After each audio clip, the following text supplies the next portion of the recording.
about a couple things that we've done in the past and what we're doing in the future. Now in the community, we get the reusable masks and stuff like that. We really beat our feet to the street on that one because there was a lot of people that was walking around without any masks on. So that was a blessing to be able to come and do that in the community too. You know what I'm saying? So once you gave me that valuable information, I took it and I passed it on to the people in the community, you know what I'm saying, that's struggling right now. People done lost their jobs. You know, people don't know whether or not they're going to be able to go back to work. People that's on a fixed income, things in that nature. When we came over there and opened up the hood, you know, the trunk, and started distributing, you know, food, it really made me feel good that you called me to help you with that project. That day right there, hands down, you know what I mean? It was literally so refreshing to be able to do that to people when we know that people are hurting right now. There's just a whole bunch of different things that Community Board 7 does for the community. Aisha Bravo, Lundy, Michael, these are people that I have went to years ago when I had problems with my landlord. And thank God that somebody directed me there.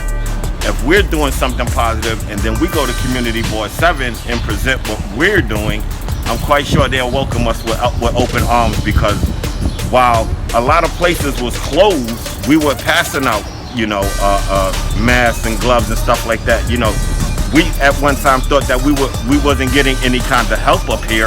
After I seen we started doing it, then I started seeing the police coming up here to the train stations and stuff and giving out masks, gloves, and hand sanitizers.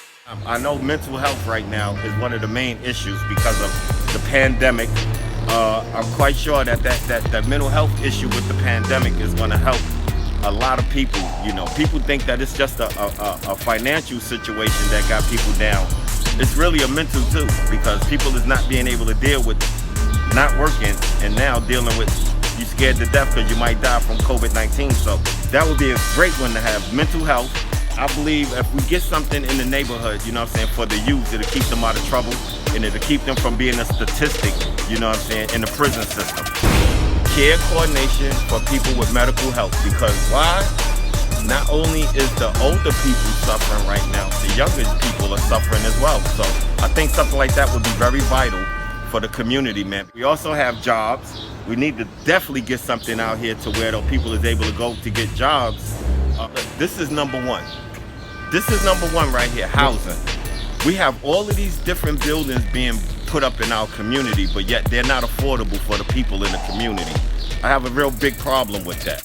R.E.A.C.H, social service, get together with Community Board 7 and try to come up with some kind of a plan to help people get decent housing. I think this thing here